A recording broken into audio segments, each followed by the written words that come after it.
Hey guys, TechNinja117 here, back with another Kerbal Space Program episode here. And last time I know I successfully got some Kerbals into orbit with a capsule. This time I'm hoping to be getting a couple to the moon. So back here at our Space Center, I had done a bit of this previously. Which isn't exactly the best way to go about it, but I'm going to kind of show you through a little bit of my development. These Lannisters are just something I was messing around with. They really suck. Really bad. The Kerbal series that I have here was just pretty much gigantic failures. They were really just me messing around with the game the first time I picked it up and kind of learning how it went. In the meantime, since the last episode, I did install a couple of mods. But there's nothing that's actually changing in-game functionality. It's just stuff that gives me extra data or makes my calculations simpler. Like with this entire spacecraft, I can just plop this Kerbal Engineer down here on the side. This came from the Kerbal Engineer mod. And it's actually going to give me my full thrust-to-weight ratio for this entire rocket without me having to do any calculation, which is actually kind of awesome. It's going to give me it per stage here, as you can see. It's going to give it to me in Kerbin, Moon, and Minmus values as well, so we can actually see what my exact thrust is on each thing. And then it also gives you all these basic stats, like giving you actual relative cost of each stage of your rocket, and also giving you how much fuel, how much thrust each stage has, and how much RCS fuel, so you can kind of get a better detailed view of your rocket. To disable that window, just simply pop it off the rocket there. The other thing that I got was actually telemetry. So I can actually see what's going on. I don't have that open right now, but it is very handy to actually see what your flight profile is, so you can kind of troubleshoot what you're doing, see if what you're doing is really kind of the best, the best kind of flight profile, most fuel efficient, things like that. So it's these three modules right across the top. On this rocket, I'm using a telemetry module, and you need at least one of these antennas. You can add antennas all over the damn thing; it doesn't really matter. I mean, they're only what one hundredth of a mass unit, so that's you can just load it up everywhere. Anywho, this was Kerbal 1.5. I'm pretty sure. I'm not sure if I blew up one of these for you the other day, but we're gonna go ahead and just kind of start with a little bit. As you can hear stuff breaking right off the bat. This is going to be absolutely terrible and hilarious. And after I'm done showing you through this, we're actually going to get on my real Kerbal counter for this, so my Kerbal deaths and everything. Anywho, we got our full throttle. Oh god, I broke off one of my liquid engines. Oh Jesus. Oh god. I forgot what a delight these were. Oh, that was a horrible I think my parachute survived somewhere. I don't know where it is, but yeah, it's still there. All right, so we're gonna go back to the vehicle assembly building, and okay, so that's Kerbal 1.5, and then there's a bunch of variations on this rocket, just kind of tweaking it going on, until you got to what I think my most successful one was Kerbal 15, and as soon as that one loads up here, there we are. See, there's an extra ring of solid rocket boosters here on the bottom. Everything's kind of staging up. There's more thrust. So actually a triple cluster of SRBs down there. A little bit elongated second stage, canards. You can kind of see where I'm kind of going with the overall rocket design. This is actually, I believe this is actually pretty stable. So let's go ahead and give this a shot. There's still an engine from Kerbal 1.5 laying out there. So let's go ahead and give this one a shot, because I really think this one was actually pretty successful. I got one of these into orbit and probably could have went to the moon with it. But anywho, that is the objective for starters. I mean, I've made it to the moon. I've landed and returned once. Okay, just only once. It was kind of a fluke almost.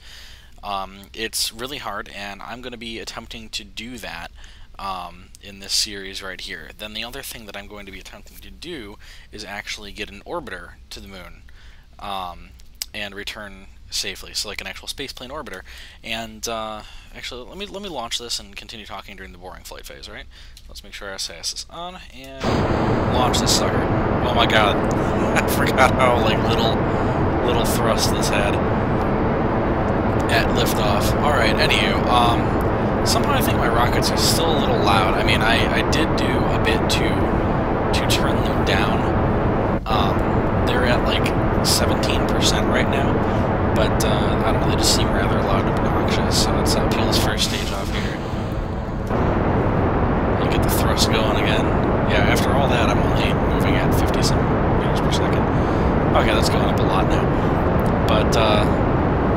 forgot this one wasn't actually moon capable. I had to develop an entirely different thing, and that's the series that we're going to be using. But as you can kind of see, my original learning curve on this was strap a whole shitload of boosters to it and see how far it will go. Which isn't necessarily the best thing to do. Alright, and that was actually 2 separate jettison stages for the boosters, because they were strapped. They were strapped to the SRBs on the inside to make sure the outer ones got clear first. Because I had a couple mishaps between Kerbal 1 and Kerbal 15 with SRBs colliding with the actual spacecraft and just blowing it up. Anywho, so the flight profile is kind of the same on this. I just want to see, because like I said, this was my original design. As you can see, it's kind of big, kind of clunky, doesn't look very good, doesn't work extremely well, it's not very efficient.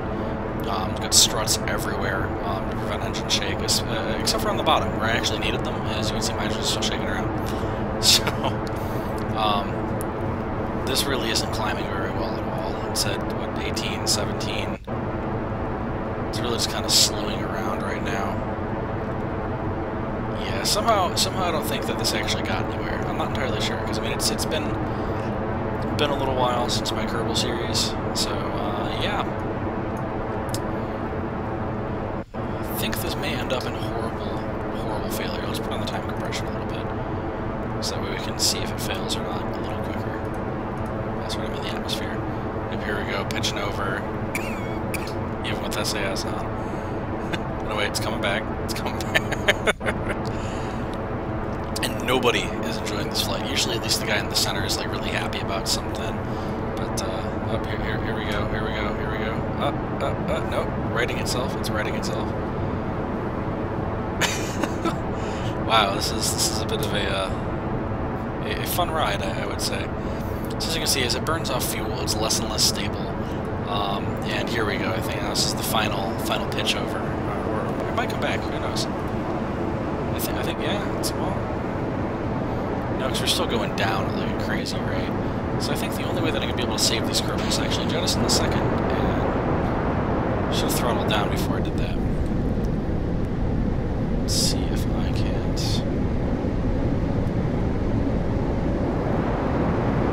push us out over water. Oh god. Well, the rocket collided with itself, and then I don't know why I have all this yellow on the inside of my parachute. That's odd. Anyhow, the rocket kind of really just blew up and collided with itself and missed the capsule. So I guess you guys are lucky. And we're gonna go and actually work on the mission objectives now, instead of just kind of taking a little bit of a trip down memory lane. So, if I actually go to the tracking center first, you can see, I mean, I did several tests. I still have a bunch of stuff up in space. Like you can see, actually, the XR-1A is my latest moon rocket. There's Kerbal 5, that's my orbiter. I'll be taking you guys through these in a little while here. There's poor old Kerbal 13 that accidentally separated in orbit from all of its thrust capability and is just doomed to float around. So I thought it was kind of funny. Kerbal 13 had a horrible accident in space and is unable to return. Anyway, this was my original LEM concept right here, which was the Orion LEM that I was using. This one's not the most stable in the world, as you can see. Oh, now it's breaking. Things are breaking. I need to get out of the screen. It was fine before. But we're just going to let that go for right now. But that was my original lander concept.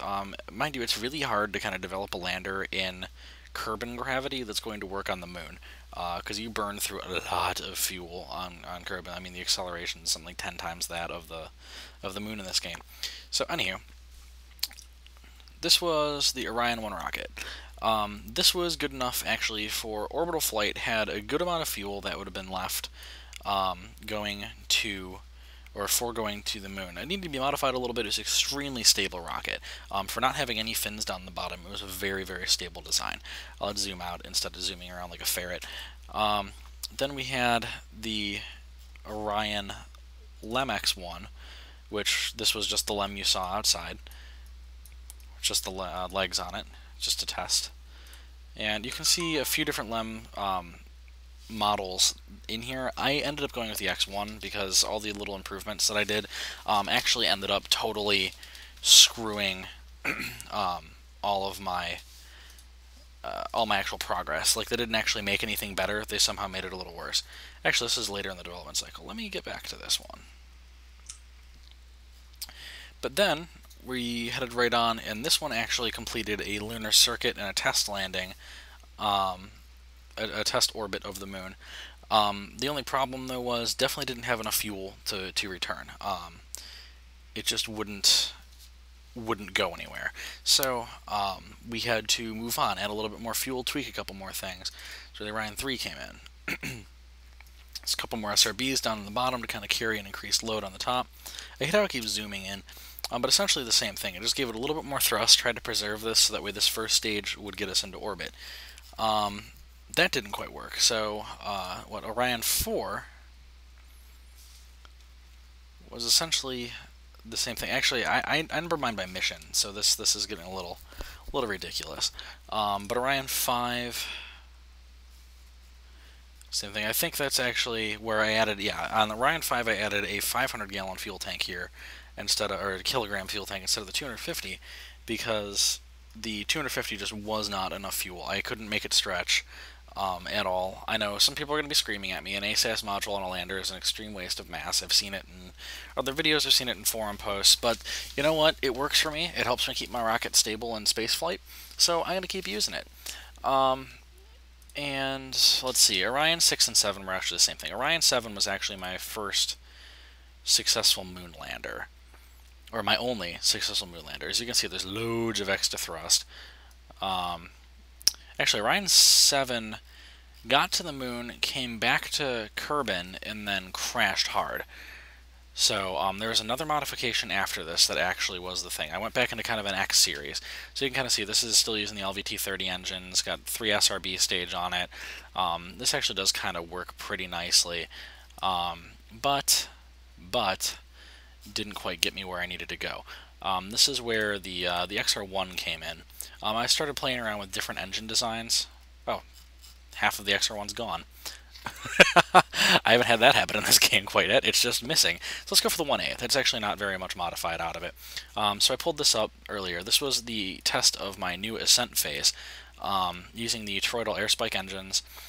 This was before I actually realized that you can use, like, it'll treat this as rocket fuel if there's a rocket on the end of it, because these are the airframe fuselages. So this was, like I said, this was just the XR-1A. This is an orbital craft. It got the capsule up into orbit and returned it from orbit safely. Not much else. This was just the test of my first stage. So then we're going to the XR-1AOXV, which just pretty much stands for Orbital Extra Atmospheric Vehicle, which is actually moon capable. This one was the first test available to go to the moon. So you can see it actually has the toroidal air spikes on it at the bottom. There's some boosters for some added thrust. If I want to, I gotta throw one of these things on the side, because this is the rocket we're going to be launching right now, actually, in a minute. So let's throw that on there. So we go to the advanced stats, so what is a TWR of 1.64 off the ground.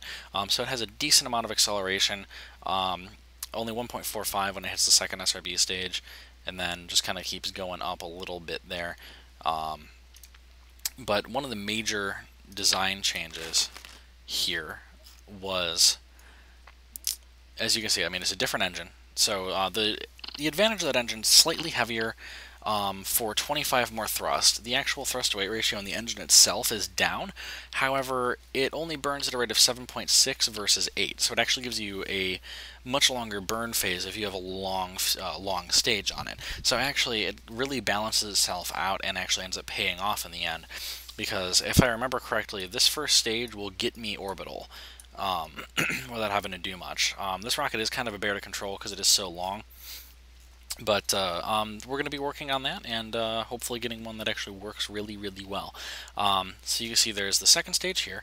There's an added descent. Actually, this is my moon braking stage, where I just use this tank just to brake for the moon's gravity well. It's an extra 250 gallons of fuel, or kilograms of fuel on one of the JV909 stock engines. And like I said, I do have some mods installed, but I don't have any actual modded parts. Everything that I've installed is just for telemetry's sake. and for making my life a little easier and saving a few trees. This model actually has ejectable canards, so once we hit spaceflight, we don't need canards anymore. So they come popping off. And actually, I think this design was actually very unstable. So we're actually going to fly this one to the moon. We're going to go for the OXV-GL. Yeah, this one had the other canards on it. This one was the more stable. This is the better one.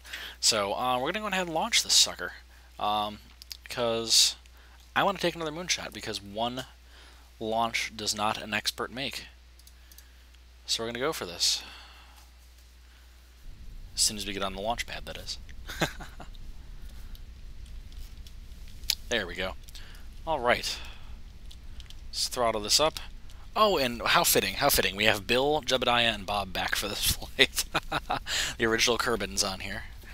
Or the Kerman brothers on here. So, very pleased to have them with us. Just kind of make sure everything's still okay. Seems so. And let's hit this puppy into orbit. Alright, that seemed to go off pretty well. Oh, and I thought it was kind of funny that the regular standard canards seem to work better than the advanced canards. They have a better actual control value, it seems. Which is why I didn't want to launch the last rocket, because that thing wobbles so badly. I mean, that thing was all over the board. There we go, we got clean separation, suckers going on. SAS modules are freaking the hell out. Which is perfectly fine. So this isn't not exactly optimal. The last time I launched this, I actually did lose a little bit of speed after the second SRB stage was off, because my thrust to weight wasn't necessarily where it needed to be to sustain the actual speed that I had. So we're going to watch this go down a little bit from 200. It's going to eventually equal out coming up real soon. Yeah, there we go. It equals out about 200 and then keeps going up. Optimally, I think I would need another SRB stage on here, it almost seems. Keep in mind, I am also flying with keyboard, and I tend to start my rolls at 20,000 meters. So you see, not much else has landed around Kerbal Space Center here. It's Untitled Spacecraft. It's always a creative name. One still out there, and then these are a couple failed spaceplane designs. But we're going to be getting into designing that after, of course, we land on the moon and return safely, because that's the orbiter project. We're kind of doing this a little bit like NASA, I guess. The orbiter project needs more support. They need to have faith in the actual aerospace industry. Alright, we're going to start our pitch over. There's more of a yaw over at this point, because I'm not really rolled through. I'm going to call it a pitch. But the orbiter project would be really expensive. I mean, trying to make a reusable spacecraft. You know, I think I've rolled too far. Throw in an RCS, see if I can save this sucker. That's the problem. This thing is very tail heavy. Rolled much too far. I got too caught up in talking and not enough. Yeah, this isn't going to work very well. Let me just make sure that I'm out over the water. Throttle down. There's the first stage separation. Let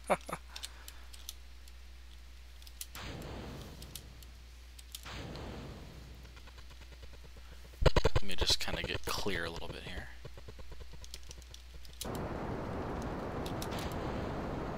Oh crap. Did not mean to hit the spacebar. Alright, well now we have stages floating around everywhere. Well, this was very unsuccessful for me, you know, lauding my design so much, and then I went and just screwed it all up. Let's see, how long is it going to take me to get back down to ground with this? I guess it's a great question. Well, actually, the good thing is I'm at my apoapsis.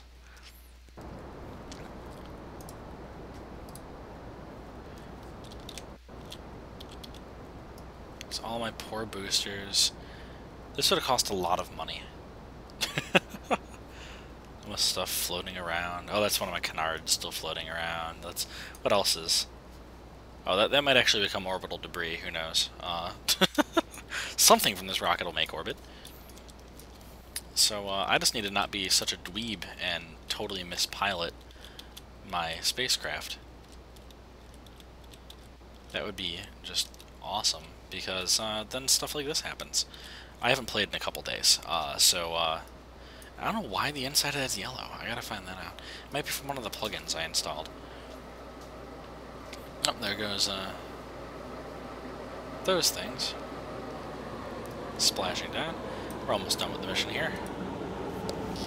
Alright. So I don't know why they're all freaking out. Jebediah's really happy. Jebediah's always really happy. But the other two of them are totally losing their shit, even though we're splashing down. Just a really simple splashdown procedure. Coming on in. Okay, now Bill's slightly less worried, but Bob's just like, oh god. Look at him. That look of horror on his face. I think they need to give the Kerbals eyebrows, actually. That would make this a lot easier. Just give them little eyebrows, so that way we can, you know, tell what they're going through. Okay, so it's good that I don't have to actually use my Kerbal counter quite yet. I'm perfectly happy with not using my Kerbal counter. Yay, they lived. Alright. So let's end this flight, and we're going to go back, and we're actually going to restart it, because none of this rocket works.